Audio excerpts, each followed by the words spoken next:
Laylo, men seni ogohlantirib qo'ying. Bunaqa ko'p yeyishingda yaqinda aniq eshikdan sig'maydigan darajada semirib ketasan. Birinchidan men eshikdan sig'may ketadigan darajada semirib ketganimcha bilasanmi? Hali qancha bor? Ko'ramiz. O'zing nima qilasan? Ingliz tilidan loyiham bor edi, o'shanga tayyorlanyapman. Xo'p, ingliz tilini shunchalik yaxshi bilar ekansan, bo'lmasam aytchi, hozir semirib ketasan degan gaplaringni ingliz tiliga bir berchi. If you carry on eating in this way, you may put on. Ya'ni, sen shu kelishda ovqatlanadigan bo'lsang, yaqinda semirib ketasan. Nimaga put on? Get fatdan foydalanmading. Get fatning o'rniga put on ni ishlatdim. Nima uchun put on? Put on bu ingliz tilidagi ibora, hamma tushunadigan tilda aytadigan bo'lsam, bu phrasal verb. Ya'ni get fatga put on phrasal verbi sinonim bo'ladi. To'g'risini aytsam, men bugun juda ham ko'p phrasal verblar yodladim. Ulardan birinchisi mana shu put on.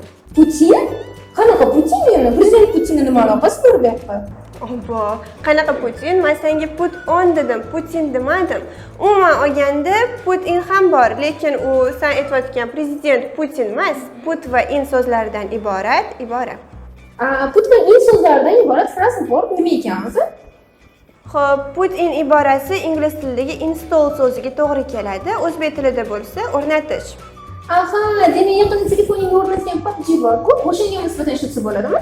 Ha, albatta. Masalan, I put in PUBG Mobile to my phone last week. Ya'ni men o'tgan hafta telefonimga PUBG Mobile o'yinini o'rnatdim. Putonlardan foydalandik. Bundan tashqari nimalarni ishlatsa bo'ladi? Masalan, putni oldiga off-ni qo'yib turib, put off phrasal verbini yasasa bo'ladi. Masalan, put off degani stop liking somebody or something, ya'ni nimanidir yoki kimnidir yaxshi ko'rishdan to'xtab qolish. Misol uchun, seni bunaqa ko'p asabbuzarliklaringda men seni biror kun yomon ko'rib qoladigan bo'lsam, men senga aytishim mumkin. I may really put you off if you get on my nerves. O'zbek tilida bo'lsa, sen meni asabimga tegursang, men seni yomon ko'rib qolaman. Tushundim. Voy bu. Good afternoon, Mr. Simon. Yes, I will send you homework till the evening. Maftun, qaraman buni. Yes, of course. Keyin gaplashasan. Mr. Simon, I will call you back later. Here, my friend is putting me out. Qarasangchi men buni. Free time loyihasiga yangi layklab bosishibdi, kommentariyalar qo'yishibdi. Ko'rdingmi? Ha, ko'rdim. Sen darding shumidi? Ey Xudoyim, sen men hozir darsimdan chalg'itding. Voy, aytgancha, hozir gaping nima deb tugatding telefonda? Qaysi gapimni aytyapsan? Putdan foydalandingmi? Yana putmi? Ha, bu put bilan yasalgan yana bir ibora. Masalan, put out degani disturb or trouble somebody. Bu degani kimnidir chalg'itish yoki qanaqadir qiyin ahvolga solib qo'yish.